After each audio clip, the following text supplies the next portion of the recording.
I need your help with this video. This is the first time I'm going to be posting my locals gameplay. Shout out to Face to Face Games for allowing me to record, and my opponent, viewer of the channel, shout out, you know who you are, for consenting to be on camera, at least their gameplay.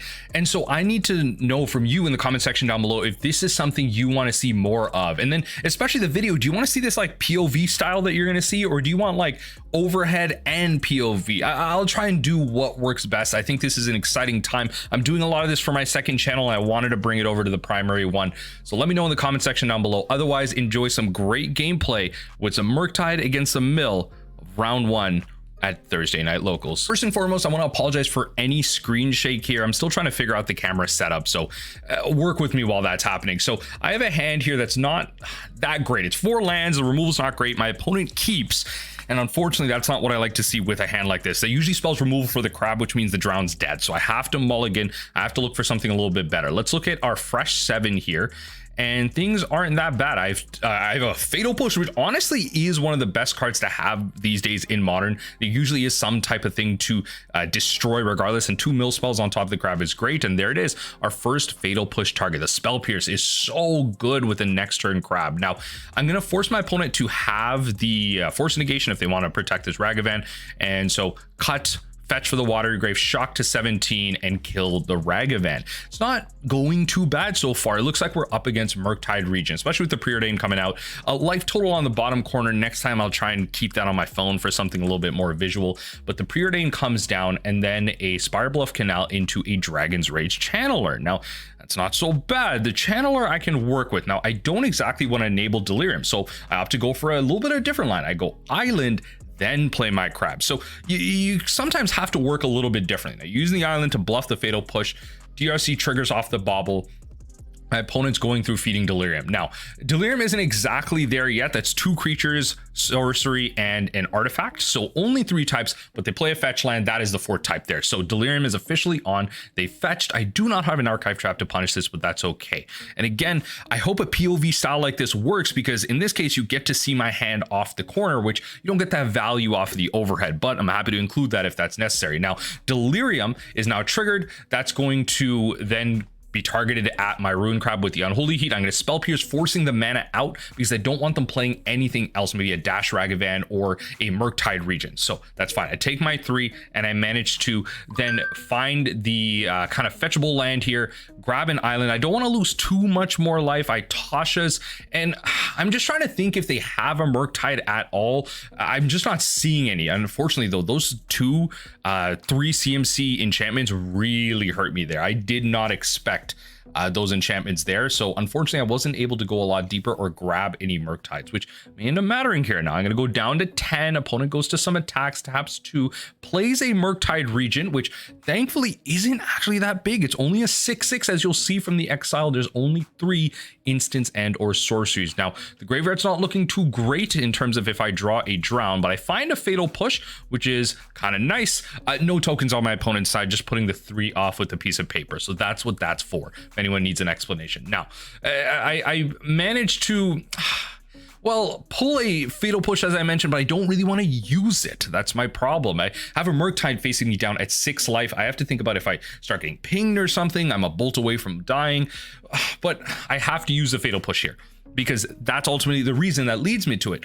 If there's a bolt in hand, that is lethal on board. I take the 6, I cycle my Fractured Sanity, they mill 4, I draw a card to an archive trap. Not what I want to be seeing in this matchup, honestly. At this point, play the Misty Rainforest and throw out a Hail Mary. See if what my opponent does, and they have the counterspell for that, and I have to concede. That is the game. Let's move on to game 2 after a fast-forwarded sideboard moment. Cuts are presented, and I'm taking the play going into this next game. There's a lot to think about in terms of what I want to keep. I obviously want the early removal against a DRC or a Ragavan, but I do want some selection, and that's what I end up finding. I have the Fatal Push, as you see. I have the Crab for some early power, and then I have a Preordain as well for some selection.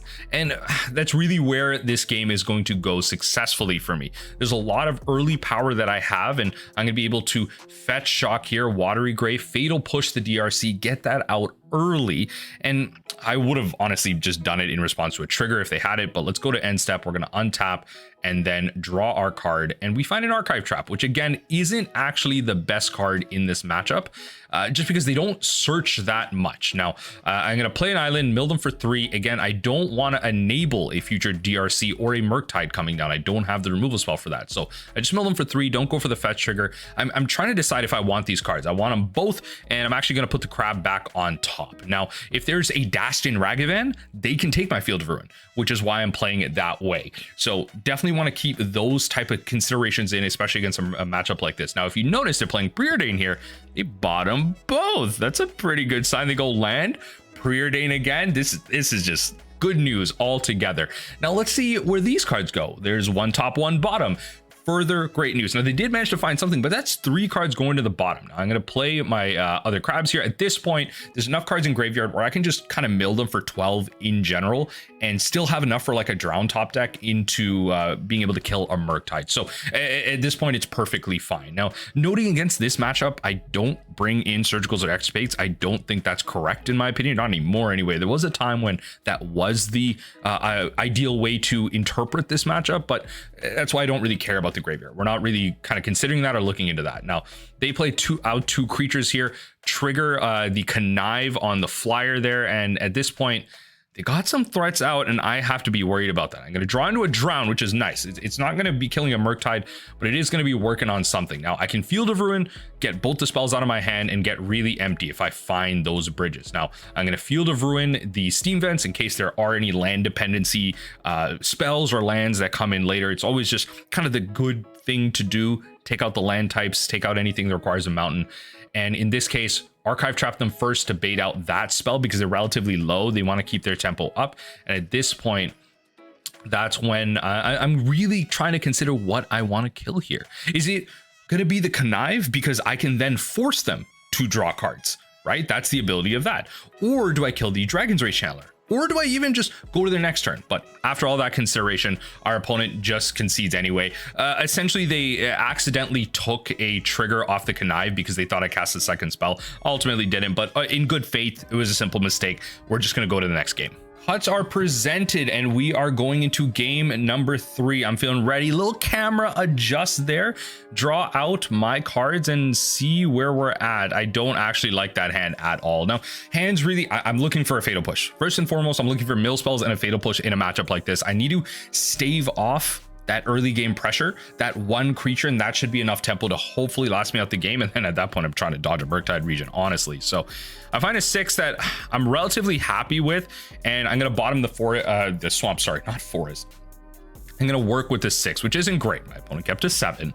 And at this point, the Preordain is actually so clutch. So I'm going to shock in the Watery Grave, Fatal Push, the Dragon's Rage Channeler. I love the selection. I'm telling you, Preordain is the way, although Tybalt isn't really winning with Preordain. So a lot of people argue with me that way. But anyway, Dashed-in Ragavan wasn't given a chance, or well, honestly, I was given a chance to respond. My opponent was good enough to let me kind of rewind and hit the Subtlety.